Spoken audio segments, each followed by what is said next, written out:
មិនរួចខ្លួនទេអញ្ញាការអមសាលាដំបងរាជធានីភ្នំពេញសម្រាប់ចោទប្រកាន់និងឃុំខ្លួនឈ្មោះត្រីសក្តាក្រោយបើកបរបង្កគ្រោះថ្នាក់អ្នកនាំពាក្យអញ្ញាការអមសាលាដំបងរាជធានីភ្នំពេញបានឲ្យដឹងថាតំណាងអញ្ញាការបានសម្រេចចោទប្រកាន់ឈ្មោះត្រីសក្តាភេទប្រុសអាយុ33ឆ្នាំពាក់ព័ន្ធនឹងករណីបើកបរក្រោមឥទ្ធិពលគ្រឿងញៀននិងបង្កគ្រោះថ្នាក់ចរាចរណ៍បណ្ដាលឲ្យមនុស្សម្នាក់ស្លាប់និងម្នាក់ទៀតរងរបួសធ្ងន់នៅសង្កាត់ភ្នំពេញថ្មីខណ្ឌសែនសុខករណីនេះបានកើតឡើងកាលពីថ្ងៃទី7ខែសីហាឆ្នាំ2026វេលាម៉ោងប្រមាណ2:30នាទីរសៀលនៅចំណុចភ្លើងស្តុបវិទ្យាល័យអន្តរទេវីលើផ្លូវលេខ598ប្រសពផ្លូវលេខ1126ភូមិទំនប់1សង្កាត់ភ្នំពេញថ្មីខណ្ឌសែនសុខរាជធានីភ្នំពេញ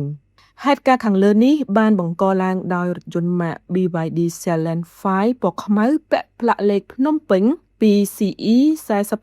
4874បើកបរដោយឈ្មោះត្រីសក្តាដោយពេលនោះរថយន្តខាងលើបានឈប់រងចាំភ្លើងស្តុបនៅលើផ្លូវលេខ598បន្ទាប់មកក៏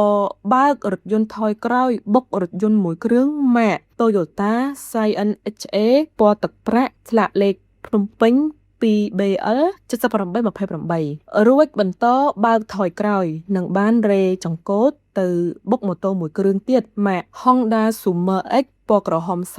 ស្លាកលេខភ្នំពេញ 1GI 7917ដែលមានអ្នកបើកបរនិងរួមអ្នកដំណើរឧបទ្ទវការនេះបានបណ្ដាលឲ្យអ្នកបើកម៉ូតូឈ្មោះពៅចាន់ណាភេទស្រីអាយុ44ឆ្នាំរងរបួសធ្ងន់ជាមួយអ្នករួមដំណើរឈ្មោះលីរ៉ូណាសាទីភេទស្រីអាយុ13ឆ្នាំជាកូនបានស្លាប់បាត់បង់ជីវិតបន្ទាប់ពីបញ្ជូនទៅដល់មន្ទីរពេទ្យក្រោយកើតហេតុសមត្ថកិច្ចបានឃាត់ខ្លួនអ្នកបើកបរនិងធ្វើតេស្តរោគជាតិអាល់កុលនិងសារធាតុញៀន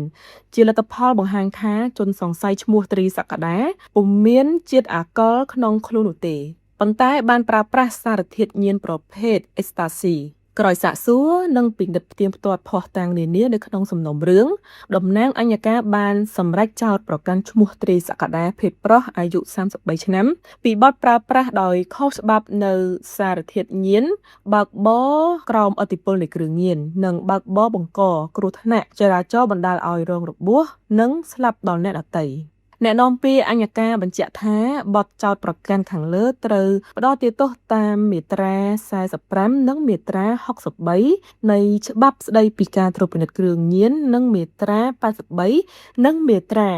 85នៃច្បាប់ស្ដីពីចរាចរណ៍ផ្លូវគោកបន្ទាប់ពីសំណុំរឿងនេះត្រូវបានបញ្ជូនទៅកាន់ចៅក្រមស៊ើបសួរនៃសាលាដំបងរាជធានីភ្នំពេញដើម្បីចាត់ការបន្តតាមនីតិវិធីនៅពេលនេះតំណាងអញ្ញាការនិងចៅក្រមស៊ើបសួរសាលាដំបងរាជធានីភ្នំពេញបានសម្រេចធ្វើការចោទប្រកាន់និងសម្រេចឃុំខ្លួនលើជនត្រូវចោទឈ្មោះត្រីសក្តានៅពន្ធនាគារម1ព្រៃសរតាមបទដែលបានរៀបរាប់ខាងលើ